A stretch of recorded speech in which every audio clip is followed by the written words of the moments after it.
Welcome, everybody. I'm Ken Markowitz, a partner in the Washington, D.C. office of Aiken in the Environmental and Natural Resources Group, and I co-lead our global climate change practice. Today, we're going to bring together a wide range of perspectives from our diverse subspecialties on environmental and energy policies. We're going to go really deep into regulation and the regulatory agencies and the impact of the incoming Trump administration on those industries, and particularly as it relates to the oil and gas sector. We're going to provide insights into what we might expect from the new administration and the leadership in key federal agencies such as EPA, DOE, FERC, Treasury, and other areas of the executive offices. Before we begin, though, I just wanted to take a moment to pause to recognize our colleagues and friends out in the Southern California area who are feeling the effects of the devastating fires, and just acknowledge that all those who may have wanted to participate today are unable to do so, and just reflect on our fortunes here to not be out there. We'll be discussing the mechanisms that may be used to modify, revoke, or replace environmental and energy policies and regulations that the Biden administration has implemented over these past 4 years. These mechanisms will include executive orders, regulatory reform, the Congressional Review Act, budget reconciliation, and potential coordination between the incoming White House and the newly seated Republican Congress. We'll focus specifically on areas related to extraction, transportation, and utilization of fossil resources. We'll explore how these mechanisms could influence regulatory reform and the broader policy landscape. Today's distinguished panel brings together participants from several of our specialized teams, including traditional energy, environmental and ESG, public policy, and our projects and energy transition team. While none of us claim to have a crystal ball, our discussion today is informed by our work with Congress, the administrative agencies, the Trump transition teams, and our clients in the oil and gas sector.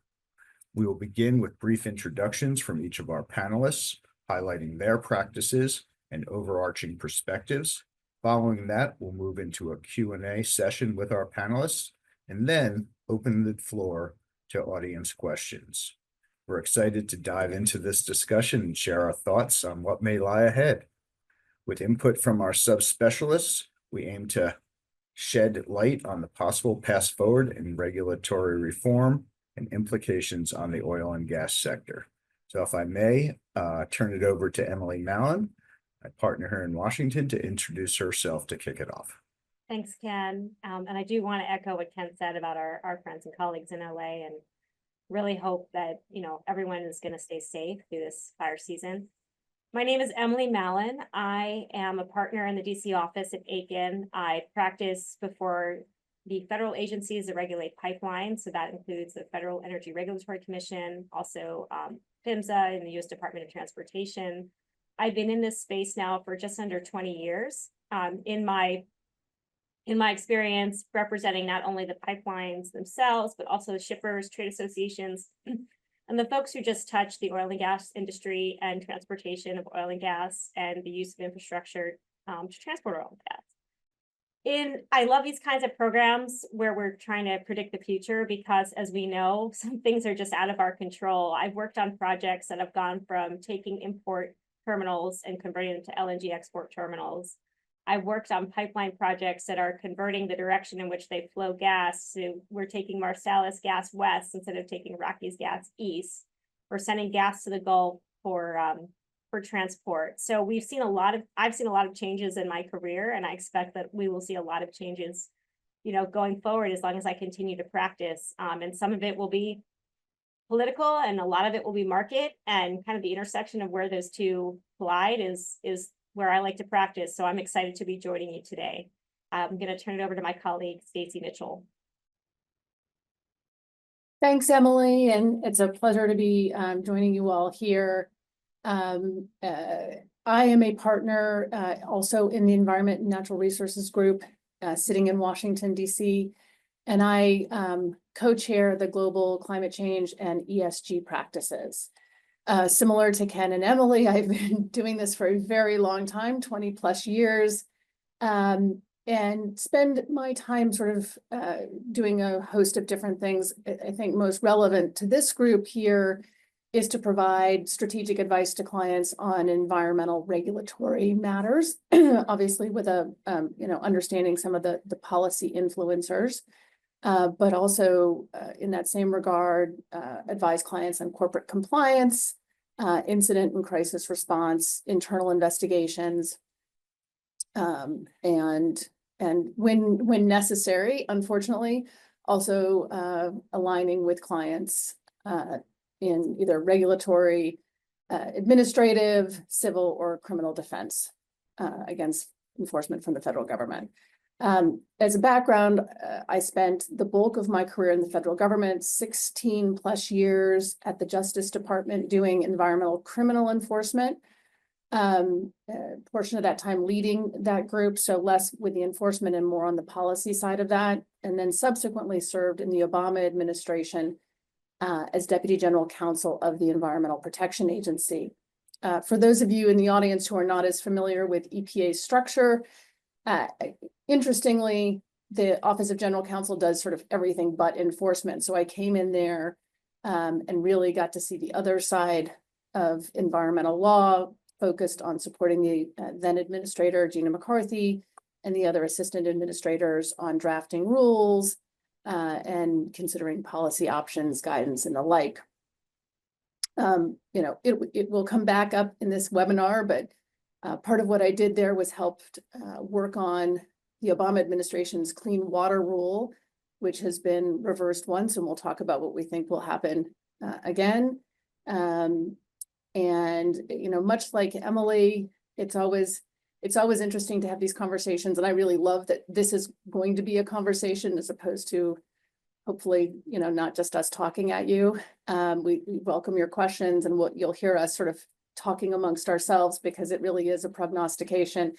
It's evident, though, that EPA is a real, and its regulations are a real target of the incoming administration. I think there's going to be a lot of chaos there. I think probably more so than in 2017. I think the first Trump administration learned how to be more effective at deregulating towards the end of that first term. And so coming in armed with that and armed with some, I think, additional planning, I think they will be more effective at deregulating, and it could be a very interesting, first year and 4 years. And with that, I think I'm supposed to turn it to Chris. Yeah, thank you so much, Stacy. Chris Trainer, I'm a partner in our public policy and lobbying shop here in Washington, D.C. I spent my time up on Capitol Hill working for the House Energy and Commerce Committee. I've most recently been deeply involved in some of the IRA negotiations and implementation, including around the methane fee and other aspects that affect both the hydrocarbons as well as the energy transition space. And so it's been a busy time. In addition to being a partner at Aiken, I serve as executive director to an organization called the Partnership to Address Global Emissions, where we're focused on using U.S. natural gas and LNG to displace coal overseas to reduce global emissions. And so have spent much of the year working on the LNG pause and all aspects of that. So with that, I'll turn it over to our colleague, Trent. Thanks, Chris. I'm Trent Bridges. I'm an energy M&A and projects partner in Aiken's Houston office. I spend most of my time representing oil and gas companies across the value chain in midstream and downstream transactions. I represent both large publicly traded companies and smaller private equity-backed portfolio companies. I spent about 9 years as an in-house counsel for a publicly traded pipeline company. My practice there was similar to my practice now. And so I've seen some of the market cycles and have had to battle some of the changes of administration as we're trying to affect projects and transactions. And I follow a lot of the issues, of course, that we're going to talk about today on behalf of my clients And it's certainly an interesting time. And I think everyone understands, I think the direction, policy direction, how things are going to go with the new administration. To me, I think the questions I have, and I've spent a lot of time talking about them with my partners, is, how is it going to happen? What's realistic? What are the timelines? And what kind of balance is there between speed of approvals and speed of deregulation versus the durability of those actions to withstand legal challenges? And so, Ken, I'll turn it back to you with that. Appreciate that, Trent, and thank you all for the introductions. To kick us off, I'd like to start with a topic that has been a big concern among industry, and that's the ability to roll back regulations via the Congressional Review Act, a mechanism that Congress has in its power to undo regulations that were promulgated and finalized within the final 60 days of 60 working days of a legislative session.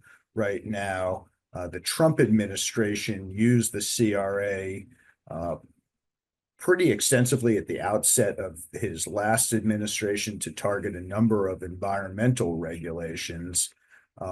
Currently, as for this group, methane regulation is one of the hottest topics that we're going to be facing. And we've already gotten a few questions from our participants who are particularly interested in EPA's oil and gas new source performance standards, or NSPS as it's informally known, and the methane fee rule.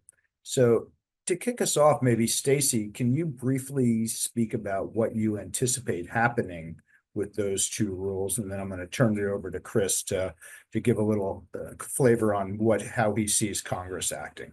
Yep, happy to do so. And those will actually be treated differently under the CRA. We're sort of, it's a good guess that the look back period for the CRA, those 60 days, it always varies, but it looks like it's going to be in or around the beginning of August. Actually, there might be an official date calculated now, but I haven't seen it as of the last day or two. But so it's any rule that's come into effect since that time can be subject to the CRA. So with respect to the new source performance standards that were put in effect by the agency most recently, those will not be something that Congress can just invalidate pursuant to the CRA. And so there, the administration, we're sort of apt to see a rollback of that through more traditional APA or Administrative Procedures Act steps. That is currently subject to substantial litigation. Often a new administration sort of quickest way in that context is to go back in, ask the court to hold the rule in abeyance, and allow for purposes of reconsidering the rule, given the change of administration. Generally speaking, courts are amenable to that. And so I would imagine that the courts will be amenable to that in this instance. And then what I would expect them to be sent back probably with vacature. That is often the case that on a remand, it'll be sent back with vacature. And if that's the case, the old rules will go into effect.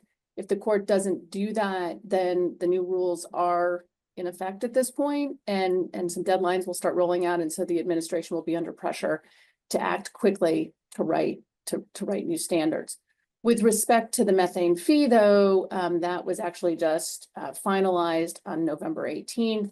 And so that is, I think, subject to the CRA. I don't have any sort of question in my mind that Congress will act swiftly to take action with respect to that under the CRA. But as Ken sort of, I guess, teed up at the outset of this, that doesn't actually completely solve the problem with the methane fee. And that's because that is not simply a regulatory action by the Biden administration, but it is something in which they took a two-step approach. And it was, the methane fee was part of the IRA, the Inflation Reduction Act, and absent further action from Congress, I think there's still a substantial risk for industry. And so Chris, I'm going to hand it over to you to give your thoughts on what might happen there. Yeah, sure. As a swamp creature here in DC, I admit that I really do enjoy the parliamentary milieu that is the Congressional Review Act. And then, of course, we'll get to budget reconciliation, which is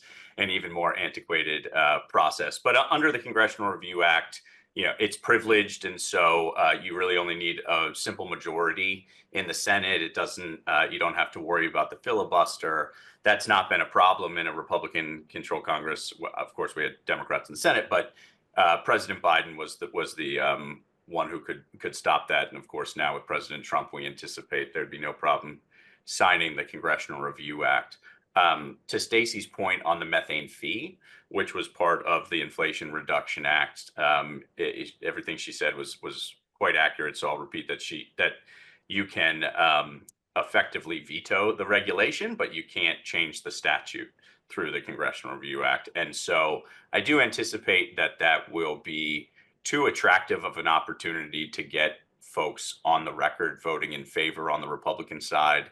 And I think Republicans would be happy to have Democrats on the record voting in support of the methane fee on the other side. And so I do think that the methane fee will be subject to the CRA, but important to note, as Stacey mentioned, that still leaves the underlying statute in place. The CRA says that substantially similar regulations cannot be issued. So it's not as if 4 years down the line, a Democratic administration could reissue the same methane rules.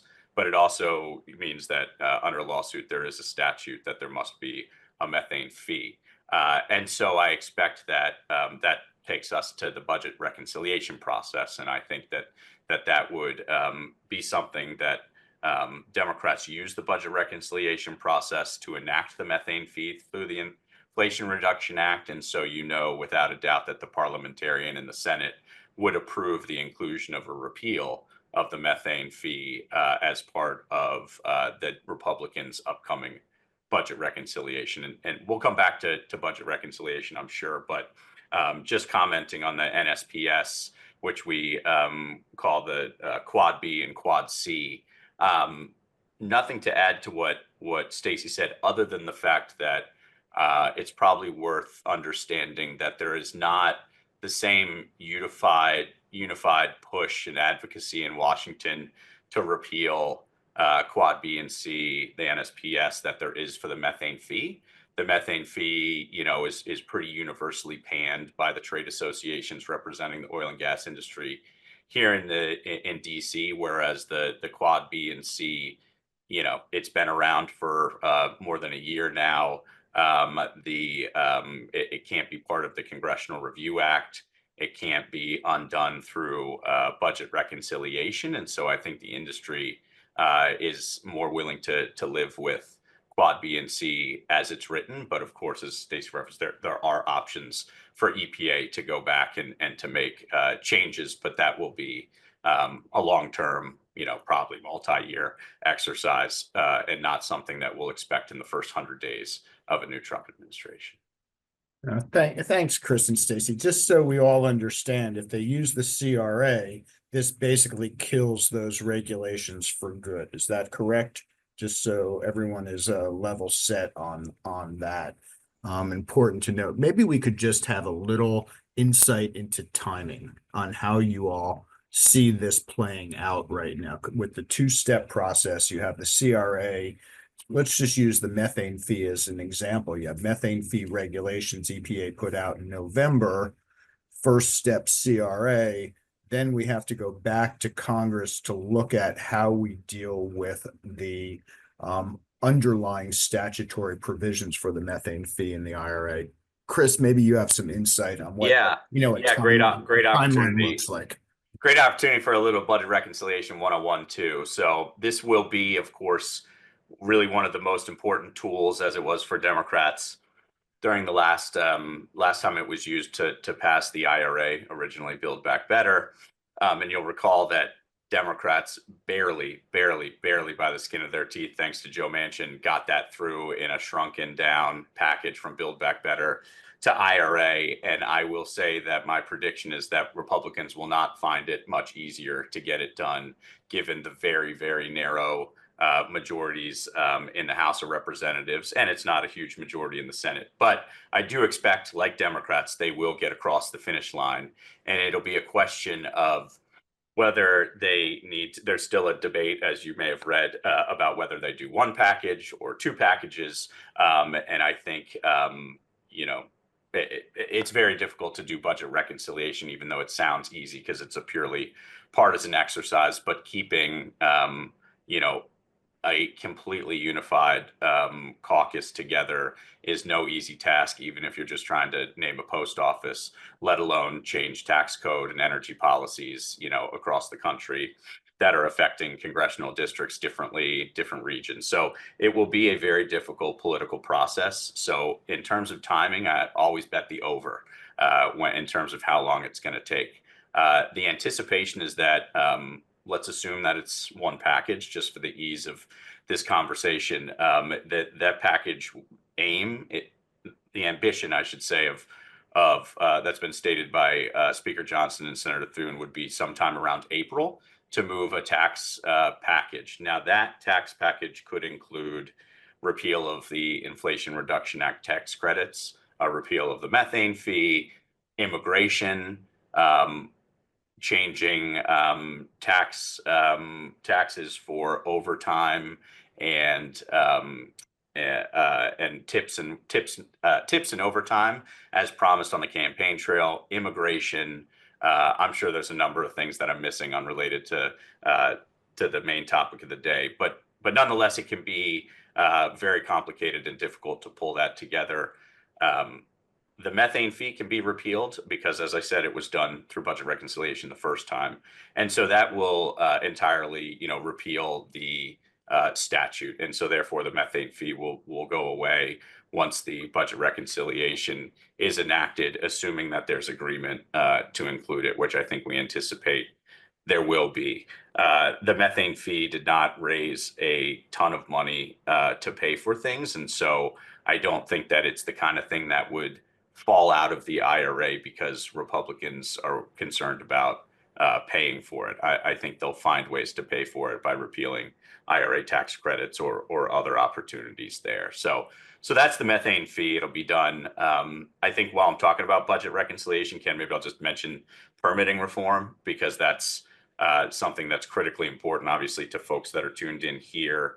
And I just note that there are serious limitations on what can be done through the budget reconciliation process on permitting reform. We cannot amend the Endangered Species Act or the Clean Water Act or even NEPA on so many of the substantive changes that the industry is looking for to be able to build pipelines, build transmission lines, and others really cannot be dealt with in budget reconciliation. This is a process that Democrats learned when we went through it, in the last iteration, and Republicans will have learned it as we're going through it this time. Congressman Westerman, who seems to be the one leading the writing of this in the House of Representatives on permitting, has acknowledged that there are real significant limitations on what can be done during budget reconciliation. But nonetheless, budget reconciliation will take up the vast majority of this year's legislative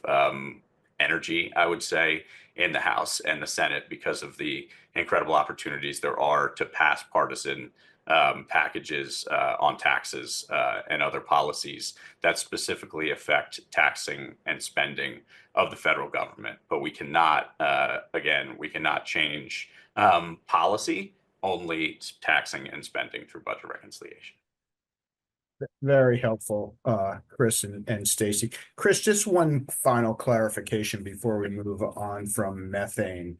When you're talking about using the budget reconciliation process to repeal the IRA, are we talking about repeal of the IRA in its entirety, or are we also looking at surgical repeals of specific sections of the IRA, such as the waste emission charge? Yeah, it's a good question, and we continue to get more and more clarity on this question, or at least there seems to be more and more momentum against a full repeal of the Inflation Reduction Act. Earlier, before the election, 17 House Republicans sent a letter to Speaker Mike Johnson defending the tax credits and saying that, you know, they're critical to their congressional districts. 14 of those members of Congress won re-election. A number of those 14 are either in districts that are competitive, and so they need to be carefully defended by Republicans, or in districts where they have overwhelming economic, flows in because of manufacturing and IRA tax credits. And so, for those of you following, the margins in the House, it's not, it's a lot less than 14. It's as close as it can possibly get in the House. And so 14 members staying unified can certainly disrupt a full repeal of the IRA. I think given how closely the Biden administration tied itself to electric vehicles and EV batteries, that, the consumer 30D, the consumer tax credit on electric vehicles is certainly the most vulnerable. And I think it's safe to predict that that one will be repealed. And then on the other side of the spectrum, you have carbon capture, utilization, and sequestration, and maybe the new the hydrogen 45V tax credit, now that it's a little more livable for blue hydrogen after the latest iteration of the guidance came out. So that's the spectrum of where the IRA falls. I think we're very, very unlikely to see CCUS fall out. I think we're very likely to see the EV tax credit fall out, and then manufacturing tax credits fall somewhere in the middle. But you could certainly see a scenario where those tax credits get rewritten in a way that may not be tied to emissions or tech neutral, but instead find some other criteria to also allow, to allow qualification for the tax credits. Thanks, Chris. Given the limitations of the budget reconciliation process and the slim majority in the House that you just referenced, there are many changes that will come directly from the agency or administrative actions themselves. Emily, are you expecting a substantial shift in how agencies like FERC evaluate gas infrastructure and applications like pipelines, LNG terminals? And how do you see that playing out right now? So it's hard to follow Chris Trainer. Can I just say that? He's such a delight to listen to. I always learn a lot from him. I don't want to be breaking any news today, but substantial shift, not really. Just with the nature, and I'm going to qualify that, of course, with the nature of FERC being a 5-member commission, and the fact that until maybe next week, we don't know yet whether the current chairman, Willie Phillips, is going to step down at the end of the Biden administration in a couple of weeks. In the past, we've seen the chair, like Norman Bay, who was chair for Obama, step down when Trump came into office, left FERC without a quorum, and kind of put FERC into some chaos that took several months to climb out of. And I think that's why we're going to see a very different FERC at the beginning of the Trump administration this second time around than we saw at the beginning of the first Trump administration. FERC has a full quorum right now, even though there have been some decisions that I can talk about that I wonder whether they're pragmatic or whether they are political. Some recent decisions around infrastructure, which are interesting to me, like the CP2 decision that came out at the end of last year. We've seen bipartisanship with this commission, whereas at the beginning of the Trump administration, there was no quorum. We had folks coming into the agency who had come from Congress, so they were partisan. They had a partisan background and brought that with them to FERC. So we saw a lot of, Democrat versus Republican fights play out in public view, which we hadn't really seen at FERC in recent memory until the beginning of the first Trump administration. And that really took us into the beginning of the Biden administration, really until Chairman Phillips took over and kind of restored this sense of bipartisanship in terms of the types of decisions the agency is coming out with. So, I mean, when I talk about I'm not sure when some decisions are political versus pragmatic. the decision that impacted the CP2 project and said we're going to initiate a new supplemental environmental impact statement. There was some really great language in that decision for industry, particularly around greenhouse gas emissions and what the commission saw its role under the Natural Gas Act and under NEPA in terms of how deep they need to go in determining the impact of their decisions on climate change and how much science they need to be doing when it comes to emissions, and really took a position that was much more pragmatic, much less political, I think, in nature and partisan in nature that we saw under Chairman Glick. And it was a bipartisan decision, and yet they took a tack where we're going to pause this project until we do a supplemental EIS. And I don't know that that decision would have been made if the chairperson of the agency had been a Republican, and yet it was a bipartisan decision. So it's interesting, right? And there's another example where there's a bipartisan decision, but also a little bit strange, and this has to do with the oil pipeline index. This was a proposed rulemaking that was initiated also at the end of last year, where FERC is going to FERC lost in the DC circuit when it came to the rates that oil pipelines are permitted to charge, and had to reinstate higher rates. And the FERC recently initiated a rulemaking where they're looking at, well, maybe we should actually be reducing those rates. And why are they doing this now? It just seems a little bit odd in terms of, is this something that would have happened under a Democrat versus a Republican chairperson? But again, until we know whether or not Chairman Phillips is going to resign, the FERC is going to be a majority Democratic body in terms of the 3-2 members of one political party versus another until potentially the end of 2026. So the way the FERC is structured, it's a 5-member commission. They have overlapping terms, and the next term that expires, which is in June, end of June of this year, is Commissioner Christie, who's one of the Republican members. So he would be replaced presumably by another Republican. And so if Chairman Phillips doesn't step down, then we'd still have this 3-2 majority, and that's going to really drive the direction of the agency. What may or may not, and we haven't seen, for example, we haven't seen Chairman Phillips recusing himself from anything recently to suggest maybe he's interviewing for a new job. He's been keeping it very close to the vest. I thought maybe we'd hear something at the end of December. We did not, but there is one more open meeting next Thursday before we officially hand the keys over to the Trump administration and a new chairperson is designated. So for now, we're seeing a lot of unification. Where we could see some changes is in environmental justice and how deep the agency is going to continue to go on environmental justice reviews under NEPA. They've staffed up. My experience lately has been that the agency is doing a lot more with environmental justice when they're reviewing projects and the time it takes to review projects than they have in the past. They take a lot of their direction from the courts, less so from the president in that regard, in terms of where they think the DC circuit is directing them to go.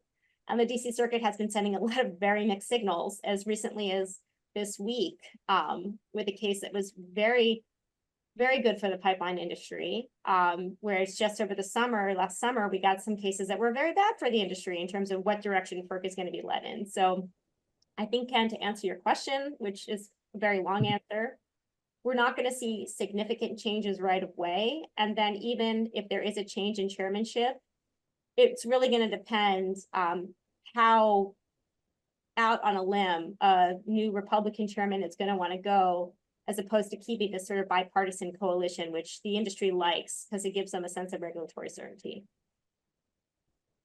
Thanks, Emily. Anybody else want to add onto that, Trent? You have any? Yeah, I think thoughts that- Emily, maybe on the heels of those insightful comments, maybe it's a good time to pose a question to you on behalf of the pipeline industry that's trying to build new interstate gas pipelines and get them timely permitted. How can the new administration, or like what can the new administration realistically accomplish towards such end? And how would they do that? Right. So, we talk about, Chris was talking about permitting reform, and permitting reform not only being around NEPA, but also being around the Clean Water Act, the Endangered Species Act, because when it comes to FERC, all of their certificates or authorizations are always conditional. And they're conditioned on meeting these additional federal environmental obligations. You know, you've got all of your Clean Water Act and Clean Air Act and Coastal Zone Management, CZMA, I'm sorry, I'm like blanking now. Permits in hand. You've done your consultations with Fish and Wildlife Service under the Endangered Species Act. So I think it's really, it's got to be a whole of government approach to permitting, which isn't just FERC, but also these other agencies that have authority over infrastructure projects. And some of that does fall to the states. And certainly we've seen in certain states, like New York, for example, it's no surprise to anyone who's listening that New York is not the easiest place to build a pipeline. And a lot of that has to do with the power that the state wields over Clean Water Act, water quality certifications. And so I think it's not just going to be directing FERC to do things differently, but also if there's a way to get some of that permitting reform done, or in terms of how the agencies themselves are going to be enforcing the Clean Water Act or the Endangered Species Act. Is the monarch butterfly going to become a listed species, which has been proposed? You know, Stacy and I were talking about before to prepare for this webinar, potentially some, I don't want to say like poison pills for the Trump administration, but there have certainly been some landmines that have been set potentially by the Biden administration for the incoming Trump administration around infrastructure development. That's one that I'm thinking about. You know, we saw some stuff taking place potentially in the Gulf of Mexico and offshore leasing. Certainly we can get into the DOE study that came out at the end of last year on the DOE pause. So there's been a few places where the Trump administration is going to have to provide some clarity and some guidance, you know, outside of FERC and what FERC can do as a 5-member bipartisan commission. Terrific. Thank you very much, Emily. Very insightful. While you're raising this question, maybe we should just take a look. We've had a lot of inquiries going on what we can anticipate from the Trump administration on addressing the topic of the waters of the United States issue. And Stacy, I know you're familiar with this issue and have been tracking it. And if you could just maybe, how does this play into regulation going forward out of EPA? Yeah, I mean, I certainly align myself with Emily. I think, you know, the points she made are really cogent and to the point. I mean, it really is going to be how we can get these environmental rules done more quickly. I think, you know, Trent, going back to your question, I think there's going to be direction at the top to get decisions made quickly. And, you know, my best guess is that there will be certain folks at the EPA who will be repurposed from, you know, climate or something else to looking at infrastructure projects and moving decisions along with respect to, you know, getting permits approved, getting NEPA reviews actually done much more expeditiously. And sort of focusing on the waters of the US. I mean, I think that is something that certainly we have heard Lee Zeldin is very interested in. The nominee to be the administrator of EPA is very interested in getting some clarity for business as soon as possible on that. I think the Supreme Court actually did a lot of work in that regard in the recent Sackett decision, which was in the summer of 23. Prior to that, and really since 2006, it has been a jump ball because of a Supreme Court decision. And I don't want to go through, I promise not to give you the whole history of the Clean Water Act and jurisdiction. But, you know, it's really been a jump ball since the Rapanos decision in 2006, where the Supreme Court itself was split. And really, it's been a ping pong back and forth between sort of a more broad jurisdictional approach by Democratic administrations and a much more narrow jurisdictional approach for federal enforcement by, I guess it's been multiple our administrations, not just Trump. But in the last administration, the Trump administration unwound the Clean Water Rule in a two-step process and then wrote their own navigable waters protection rule. The Biden administration essentially wrote its own rule. The Trump administration rule was actually remanded at the request of the Biden administration and vacated. And I think that's the interesting part that the EPA moving forward is going to have to contend with, is that that court did not just remand, but actually vacated, interestingly, over not at EPA's request.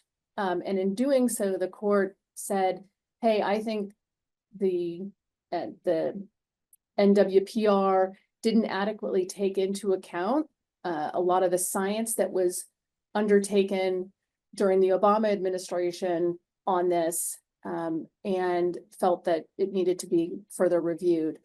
Intervening that, the Supreme Court came out and really clarified the rule on the waters of the US, and rejected sort of one portion of that rule, the significant nexus standard, thereby, I think, making it largely more understandable, a little bit clearer to implement, but yet there continues to be concerns. The new standard is those are waters that are relatively permanent, standing or continuously flowing bodies of water.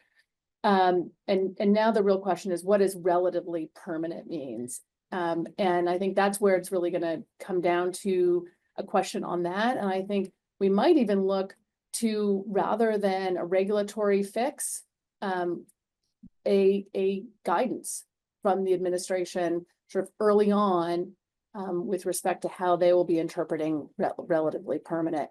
But we can imagine and expect that there is going to be a real shift of jurisdiction, as much as the administration can do, back to the states, and let the states, other than sort of very clear interstate waters or those that fit very clearly within the Clean Water Act, letting the states jump in and make decisions, on a state-by-state basis. And that goes to Emily's point a moment ago of, trying the being able to expedite some of these permits will then sort of come down to a state-by-state analysis of what the states are thinking about their waters and their, various and different policies with respect to such infrastructure.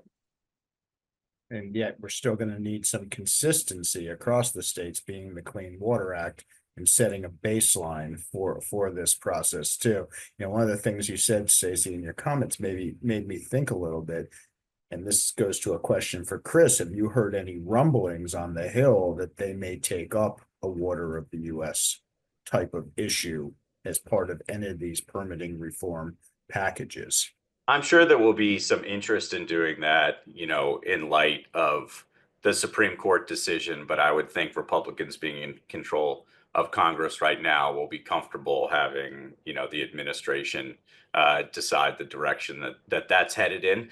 WOTUS battle in Congress was a brutal, bloody battle that pitted, regions against regions, not just parties against parties, and industries against industries. So it was, I don't think there's a huge rush in the halls of Congress to get back to trying to legislate on that one. But we do have new, we'll have a new chairman at in the committee's EPW, as well as Energy and Commerce Committee, and so or Natural Resources Committee. So it could be that those leaders decide to prioritize it, but I have not heard any rumblings of that being the case.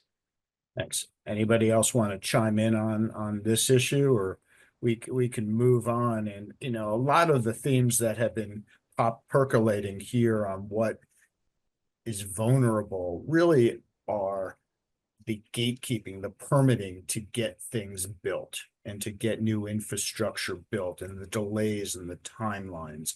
And at the heart of a lot of that is NEPA. And with that said, Emily, I know you've spent a lot of time thinking about NEPA and the impact of some of these decisions. Do you see a path forward to ease the process, maybe make it, more expeditious to get some of these critical permits? It came up in the last instance that, we had all these requirements to get things built under the IRA, whether or not it's clean fuels production, whether or not it's carbon capture and getting proper permitting for Class 6 wells, other things. How do you think the NEPA process may unfold under the new administration? I mean, Or is that a real crystal ball question? That is anyone's guess here. well, I mean, there's been some major jurisprudence change. There've been some major NEPA changes in the past 12 months. Not only, of course, we had the Biden administration finalize their phase 2 regulations in the summer of 2024. I think the biggest bomb that was dropped was by the DC Circuit in November, where they declared the CEQ did not have the statutory authority to issue any regulations under NEPA. That CEQ only has ability to issue guidance. And if you read the statute, I mean, they're not wrong. There's nothing in the statute that says, okay, CEQ, now you write regulations and then you make all the other agencies adopt your regulations. And, and now we're seeing that line of reasoning that was in the DC Circuit that no one had asked, like none of the parties had asked for, that the court on its own, sua sponte, as we say in our legal speak, decided on its own accord. We're seeing this being argued in other circuits, in other areas. And there was a DC Circuit decision that issued, I think it was on Tuesday, concerning a FERC pipeline in Indiana, where the court was like, okay, we're just going to call it the NEPA guidance. They just call it the NEPA guidance. They don't call it, the CEQ guidance. They don't call it the CEQ regulations. And then they note, for example, that FERC applied FERC's actions were consistent with the guidance. So we're not going to go into, we're not going to talk about that case here and how it applies here, because we're just going to find that FERC was consistent with the guidance. So at least from a FERC perspective, I think a door has been blown wide open in terms of what the agency's responsibilities are. They have their own independent NEPA regulations that they have initiated, that they have implemented, as do most of the administrative agencies that are in the permitting space. But to the extent they rely on or base themselves around the CEQ guidance, we see an opening for the Trump administration, if they want to revise what the Biden administration did in 2024, which was itself a revision of what the Trump administration had done in 2020. I don't know if the Trump administration is going to expend the energy to go back and revise them again or not, especially if they're not going to have the same force of law that they maybe had prior to that DC Circuit decision, right? And then we've also got the 7-county case that was argued in the Supreme Court. I think it was on December 10th of just a few weeks ago in DC, where there was some movement for the court to go a bit further in providing some sort of guidance around NEPA. We don't know what is going to happen in that case. We're going to get a little bit more clarity around how the court thinks we should be interpreting NEPA, probably closer to June of this year. So I don't think the Trump administration is going to do anything until the courts kind of sort themselves out on NEPA and how it should be applied by the agencies. And also, I think from a permitting perspective from FERC, they're still taking their cues from the DC Circuit, and they're doing what they think the court is telling them to do on a case-by-case basis. That's why I keep going back to the CP2 decision, where they decided to do the supplemental EIS without being told to do so already by the court, is an interesting decision. Again, is that political or pragmatic? I'm still on the fence about one way versus the other. Ken, I'm sure I'm rambling now trying to answer your question about NEPA, but I think the answer is that we've got some bombs that have been thrown in the past few months around how the statute is interpreted and how it's applied. And we're going to have to wait for the courts to provide us with a little bit more guidance. And I think that once that happens, we're going to see some movement from the agencies in one direction or another. Thanks. I just thought it was funny that court, Judge Rao, said, as night follows day, an environmental challenge follows a natural gas pipeline approval. It was very Jane Austen, Chris. Yeah. The truth universally acknowledged that a man with a fortune must be in want of a gas pipeline. I think that's the quote by Jane Austen. But yeah, that's how it read.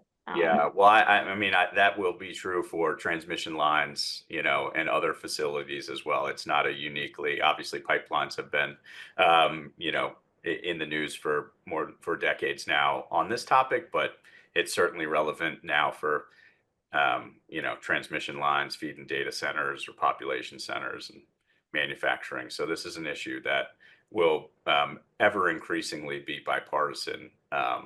There's no bipartisanship in agreement over the solution, but there's bipartisanship in agreement over the problem. Thanks. Just to wrap this up, is it fair to say that we can anticipate how whatever happens, a rollback or a de-emphasis on environmental justice and climate considerations in the NEPA process over the next 4 years? Is that something that, because that's really, and Trent, you can probably give examples on how particularly the greenhouse gas and EJ considerations have created bottlenecks in getting approval through the process. So now I throw that out at the group because, these are issues that we've been confronting consistently throughout the Biden administration right now. Yeah, as sitting here listening to the discussion, if I was back in my in-house role at a pipeline company and we're trying to lift an interstate gas pipeline project, I still don't feel really good about the direction of things with some of the landmines that have been scattered about and some of the uncertainty, in the courts. And so I think understanding that and understanding those limitations and how that's going to roll out and a little patience and seeing how the Trump administration, tries to affect their policy changers, and their willingness to fight in the courts by taking speedy action versus showing a little restraint and maybe having some strategy behind, their rollout. That will be interesting to see how that plays out. And Chris, maybe a question for you on that front in terms of speedy approval versus some strategic thought.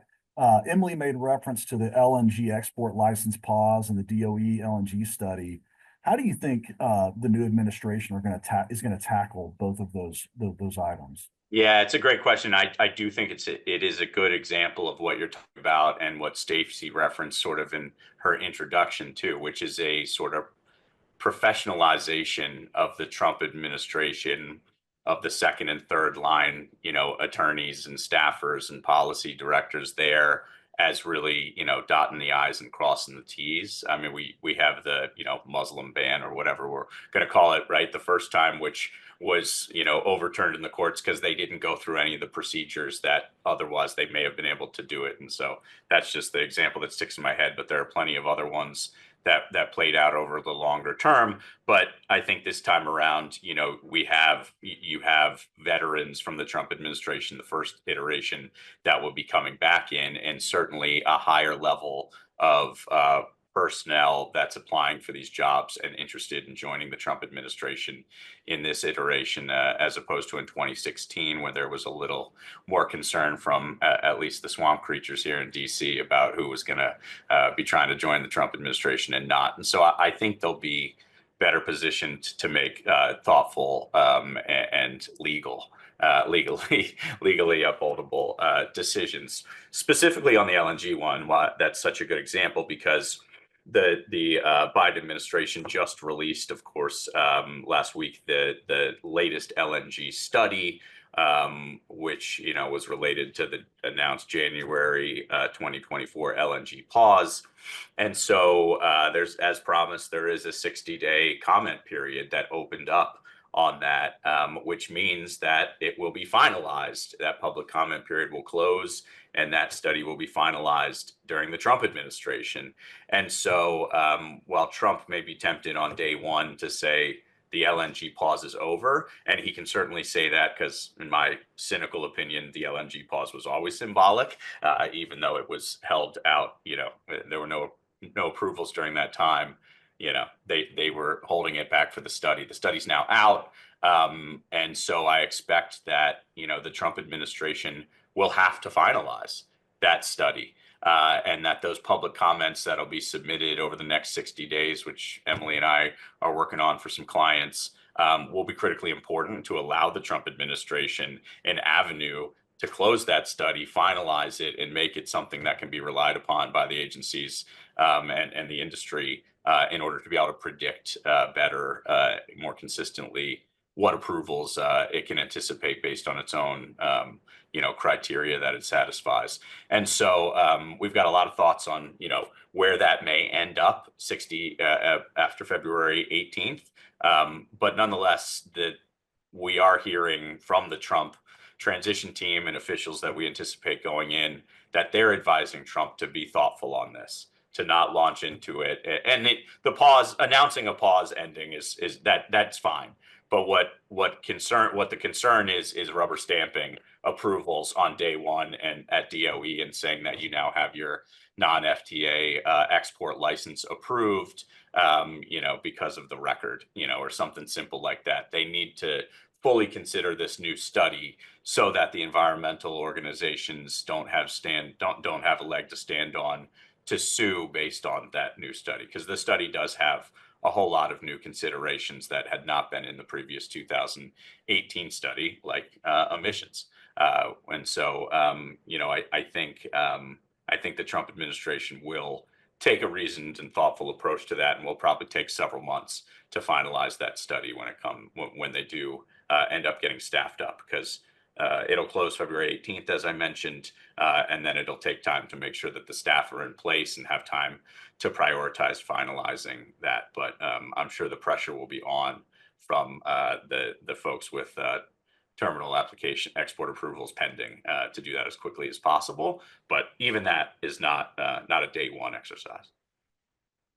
Thanks, Chris. And we are running short on time, and sadly have not received questions from our audience. If anyone wants to put one in the chat, we may have time for one question at this point. But while I wait for that, Chris, I want to pick up on something that you just said. What do you anticipate right now with what the Trump administration is going to do with regard to the LNG pause? How are they going to move forward, and probably timing on that? Do you expect some balance to be thought between speed of approval versus durability of the approval? Yeah, no, that's exactly right. Yeah, I do think it'll be, they'll take their time, take in the public comments. But as I mentioned, the public comments will, need to give a pathway for the Trump administration to land the plane on the study. And so that's going to take time for them to do the analysis. They have to respond to the comments like you do during another, a rulemaking, because it'll be a final study. And so previously we've seen public comment periods. We've seen the agency respond to them and then say, therefore the proposed study is final. I think it'll be a very different and a first impression process this time around. So certainly in the first half of the year, though. Trent, anything you want to add to that at this point?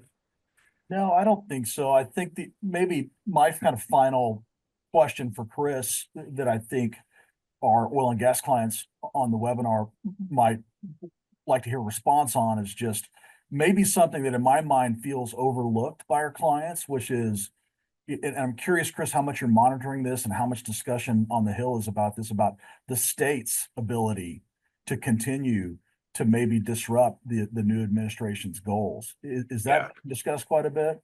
I mean, there's certainly, the Clean Water Act 401, which we refer to in DC as the state veto over these things will be, it either needs to be fixed or it will remain a massive problem, in terms of predictability between federal permitting and state permitting to get these interstate pipelines built and transmission lines built, or maybe data centers at some point, although that seems to remain a local issue at this moment. But I expect that, I expect it'll be an issue that, continues. Lost the thread there. I see we have received a few questions. Thanks, Chris. At the very end here, I'm going to take on the first one. Do you think this will be a busy period for attorneys in the U.S. for ESG? And if history repeats itself, I'm going to say yes. The proliferation of ESG really rose during the first Trump administration, private action. I think that's going to resurrect again in this administration. Stacy, if you want to nod yay or nay in agreement on that, because you and I do a lot of the ESG work here at Aiken, so. I, No. I agree, Ken, and just what I will add is for some of the larger clients on the line, I mean, they're going to have to contend with regulation in the EU in compliance with CSRD and other issues, and so there's going to be a tension and a pull for companies in that regard. Completely. Plus, the pressure from shareholders does not necessarily go away either. And Oh, Yeah, the hundreds of millions of dollars spent lobbying the federal government on, inflation, IRA tax credits, ESG, EJ priorities, that money's not going away, and those advocacy organizations are not going away, but their efforts will shift from Washington to the boardrooms. I appreciate, there's a few questions that are still hanging out here. Happy to receive those questions via email, and we could try to respond to those individually, just so for the group to know.